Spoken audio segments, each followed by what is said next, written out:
केंद्र सरकार ने नागरिकता संशोधन कानून को लागू कर दिया है। अब सीएए के तहत पाकिस्तान, अफगानिस्तान और बांग्लादेश से धार्मिक भेदभाव के आधार पर जो हिंदू शरणार्थी भारत में आकर के रह रहे थे उनको यहां की नागरिकता दी जाएगी। लेकिन कहीं पर सीएए का स्वागत हो रहा है तो कहीं पर इसका विरोध हो रहा है। इस वक्त हम दिल्ली के न्यू उस्मानपुर इलाके में मौजूद हैं। तमाम जो मुस्लिम भाई हैं वो हमारे साथ इस वक्त मौजूद हैं। ये बताइए कि केंद्र सरकार ने सीएए को अब लागू कर दिया है, केंद्र सरकार के इस फैसले का किस तरीके से आप देखते हैं? नहीं, केंद्र सरकार ने सीए लागू किया है, इसका हम स्वागत करते हैं। मगर इसमें अगर मुस्लिम लोगों को भी रखा जाता, शायद गैर मुस्लिमों को इकट्ठा कर कर आप अपने देश में लाएंगे। पहले हमारे देश के जो लोग हैं पूर्ण तरीके से उनके ही पास नागरिकता नहीं है। अभी अगर आप अपने देश के ही 140 करोड़ लोगों को देखेंगे, 140 करोड़ लोगों के भी पहचान पत्र आपको शायद ना मिले। समझ रहे ना आप मेरी बात का? तो मेरा कहना यह है, इस तुष्टीकरण की राजनीति से पहले हमें अपने देश के ही नागरिकों को नागरिकता दे दो। स्वागत है, कोई दिक्कत नहीं है। और भीड़ इकट्ठी होगी हमारे देश में। हमारे देश में जनसंख्या का पहले ही प्रभाव इतना है, शायद हम और देश के नागरिकों को अपने देश की जनसंख्या नागरिकता देंगे तो उससे हमारी जनसंख्या और बढ़ेगी। तो शायद ये जो हम पहले ही जनसंख्या रोकने का जो प्लान बना रहे हैं, शायद हम इस पर काम कैसे करेंगे? हम सरकार से ये सवाल करना चाहते हैं कि हम इस पर काम कैसे करेंगे। आप बताइए, आप इस कानून के लागू होने को किस तरीके से देखते हैं?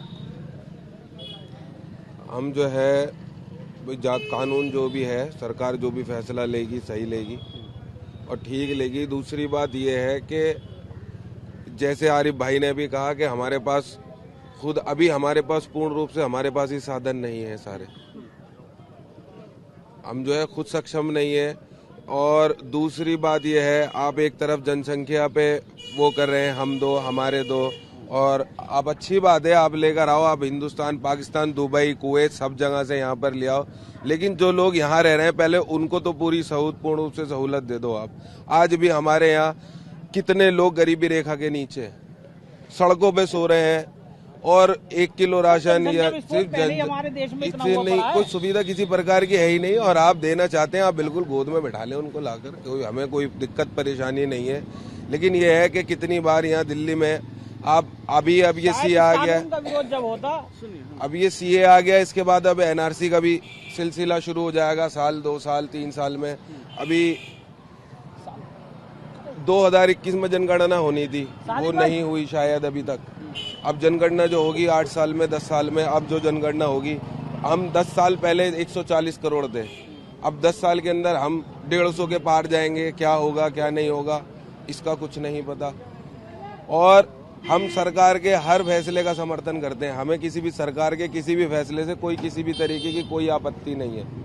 सरकार जो फैसला ले ले वो हमारे सर आंखों पर है, लेकिन वो देश हित में और राष्ट्र हित में होना चाहिए। कोई भी फैसला हो तो देश हित में ही लिया गया फैसला सरकार का कहना है, तो उसमें एक पक्ष को बिल्कुल अलग क्यों रखा गया है?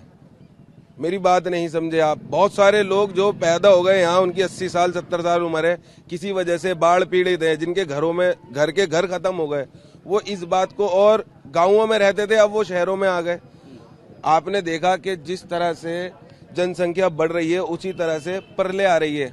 लेकिन बात ये हो रही है कि जो पाकिस्तान, अफगानिस्तान या बांग्लादेश में गैर मुस्लिम हिंदू और शरणार्थी हैं, ईसाई, बौद्ध, पारसी, ठीक है, जैन, ये लोग अब भारत में इन लोगों को जो है नागरिकता मिलेगी, जो कि धार्मिक प्रताड़ित होकर के वहां से यहाँ पर आए हैं और जो यहाँ पर रह रहे हैं। तो धार्मिक प्रताड़ित, वो तो उनको तो जब वो आए हैं यहाँ पर, ये कहाँ जाएंगे?